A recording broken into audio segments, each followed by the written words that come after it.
Yo, yo, yo, what is going on, everybody? It is Chad here with BetHubSportsBlog.com with another In the OT podcast as we continue to break down the first round series of the 2012 NBA playoffs. I already provided you guys with my predictions and thoughts on what will transpire in the Western Conference, so now we shift gears to the Eastern Conference, and in similar format, we will start with the 1-8 seed and work our way through these series here, which has the Chicago Bulls taking on the Philadelphia 76ers. And, when you look at the Eastern Conference in the last number of years, there's pretty much zero chance for any of these bottom-feeding teams to upset one of the top seeds because of the fact that most of the time the bottom seeds are 500 at best, sometimes even under 500, whereas the teams at the top of the conference are true NBA contenders and have some of the better records in the league. And I see that being the case here as the Bulls are clearly the superior team.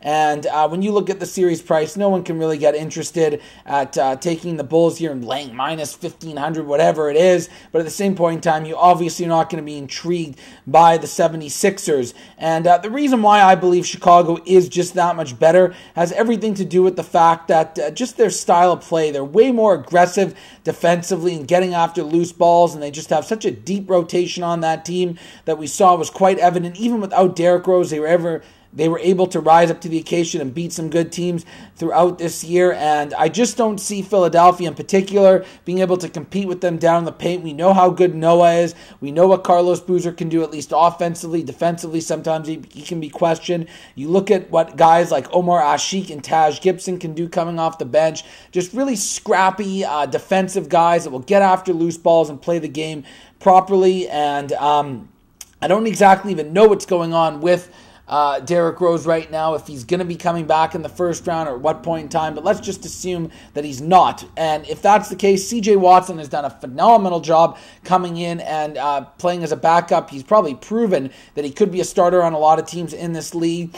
And the good news is they do sort of have scoring by committee, so it's not like without Rose they're just absolutely screwed because they can still rely on Luol Deng, who's probably their second best scorer, and guys like Kyle Korver can shoot off the bench a little bit. We'll see what Rip Hamilton can do, a nice veteran shooting presence that was not there last year. Ronnie Brewer, good defensive player. And when you compare that to the 76ers, I do like their roster in terms of just the pure overall talent and athleticism, but I do believe that sometimes they're just a little bit too erratic, and that will hold them back. You look at guys like Drew Holiday, Lou Williams, Evan Turner, and Jody Meeks. Actually, nice four guards that they do have, but the problem is it's just the overall inconsistency that you see from them that's going to hold them back. Andre Iguodala is probably the best overall player they have on the team. Thaddeus Young can do some nice things. Elton Brand's a little bit older, doesn't bring what he used to, and Spencer Hawes in the middle. That's definitely going to be their weakness. Now, in terms of the spreads here in these games, I do believe we can find a little bit of value on Philadelphia, especially if Derrick Rose is not going to be playing, because it's a lot harder for them to get separation in these intense playoff games without having a sort of closure, shall we say, at the end of games to maybe pull away late. And we've also seen the Bulls have a lot of trouble from a free throw perspective closing out games. So, 9-10 points is a lot to lay with the Philadelphia team that really plays pretty hard for Doug Collins. They wanted this matchup, so I think they can somewhat play with them a little bit and hang around. I'm not really expecting them to win any games in Chicago. Maybe they win one or two at home. And I also believe that the total is just a tad too low in this opening game, which we'll probably see through the duration of the series. 175.5 points. It should be more like 180. I mean, boy, you don't think you can get a 90-85 score out of these teams? They're pricing it like we've got the San Antonio Spurs against the Detroit Pistons in the early 2000s with defense here. Both teams are athletic enough that even if they force turnovers, there's going to be a lot of fast break opportunities, and I don't really see their team getting into that extremely slow half-court offense and really killing the clock that would result in having such a low total. I'm baffled by that one. It will probably be all over in the first game anyways. So overall, I do believe that the Bulls will win this series here. I do believe Philadelphia can hang around a little bit because from a talent discrepancy, they're really not that far off from them. It's just more the system and the way the Bulls play that make them that much better. So give me the Chicago Bulls to take care of business in 6 games in the 1-8 seed. Now we will move on to the 2 versus 7, which is the Miami Heat taking on the New York Knicks. Probably the most intriguing and interesting series from a star power perspective. And obviously the Heat are favored here. Now, the website that I was looking at did not actually have a series price. Hold on, I will check my computer here to find if I can see something else. But nonetheless, we do know that the Heat are going to be at least minus 1,000 in this series. They pretty much are giving no chance to the New York Knicks. But you know what? Call me crazy. I think the Knicks actually have a chance to hang around. And I'll go so far as saying this series actually goes the distance, 7 games. I'm not saying that Miami's going to lose this series because at the end of the day, LeBron and Wade will find a way to score on the perimeter. As good as the Knicks defense has been for the last while, under Woodson, it's still not as good as what Miami's defense is capable of doing, especially when LeBron and Wade really step it up, and then you get guys like Battier and just the whole system that Spoelstra is running. But you know what? When it comes to scoring perspective, Carmelo can match any one of the big 3 with Miami, and Stoudemire is better than Bosch in my opinion. And one key factor here that I do like for New York in this series, it should keep them in the hunt throughout most of it, is the fact that Tyson Chandler is a great defensive center. So to me, that means that if you have a good defensive center and they try to drive to the paint a lot, it's going to make it harder for them to score. And we know that a lot of times Miami reverts back to this jump shooting team, in particular LeBron. And when they get cold, it really limits their offensive ability because they don't have a great amount of depth on the team. I mean, we see what happens. You bench a couple of them and they lose by 50 points to Washington or whatever it was the other night. So you can tell that the rest of the roster really isn't that good. I mean, are you relying on guys like Joel Anthony to score in the paint, and even Udonis Haslem, as scrappy as he is and good as he is defensively? I mean, the guy, he can knock down an 8-footer. He's got no isolation one-on-one ability. Mike Miller's always banged up and injured. I don't see much from Mario Chalmers or Norris Cole. Udonis or Ronnie Turieff doesn't really bring much. So this team doesn't have a lot of good role players.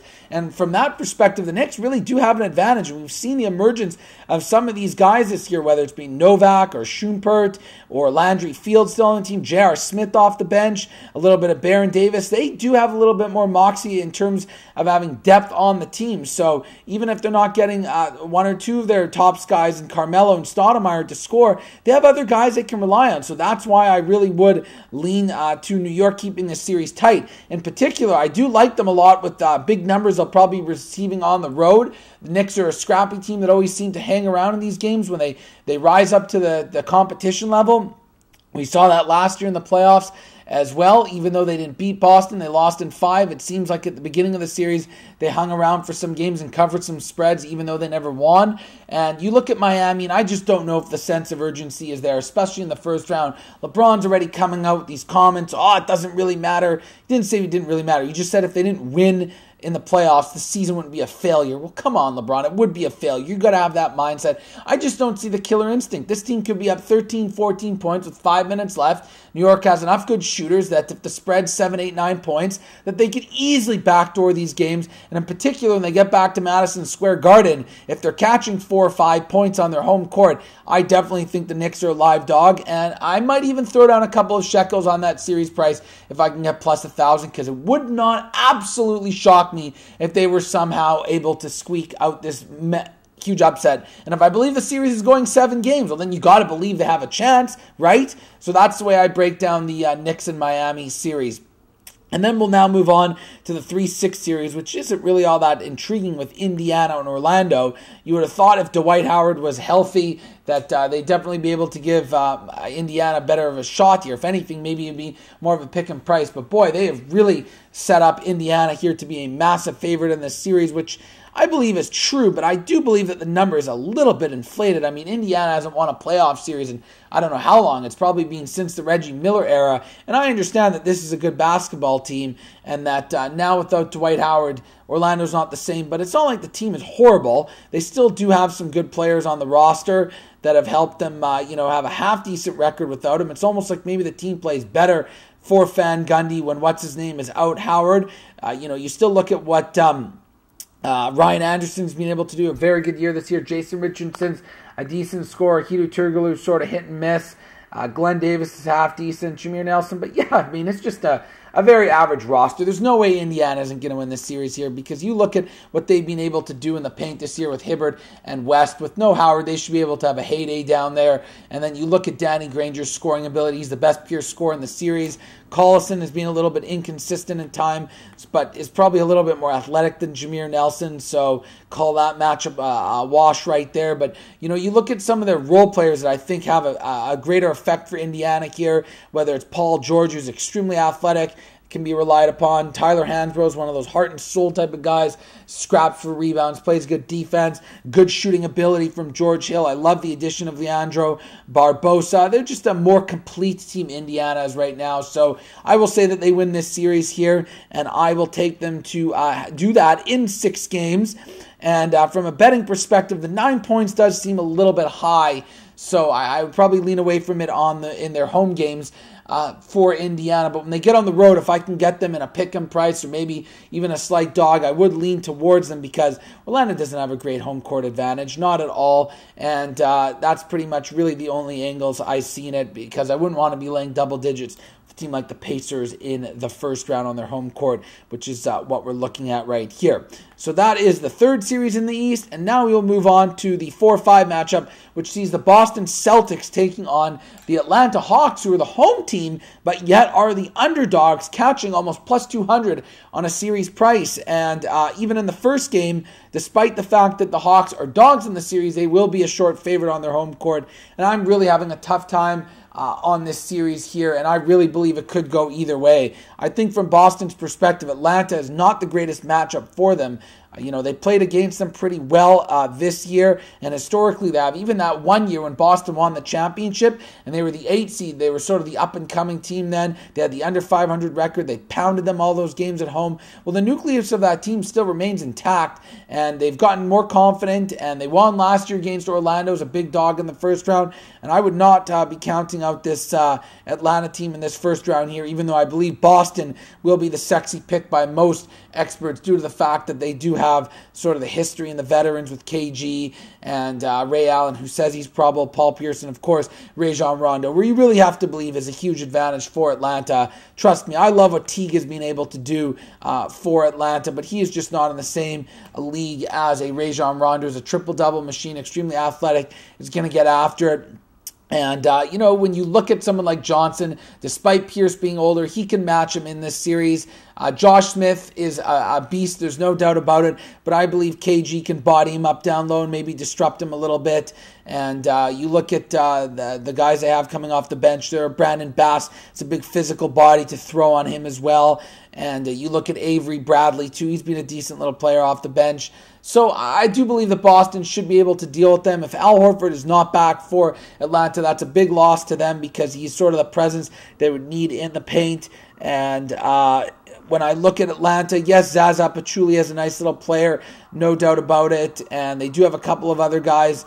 T-Mac's pretty much done at this stage of his career, but, he's still a veteran presence to come off the bench. Kirk Heinrich's good defensive player. But you know what? I'm just still going to say at the end of the day that this Boston team is not quite done yet.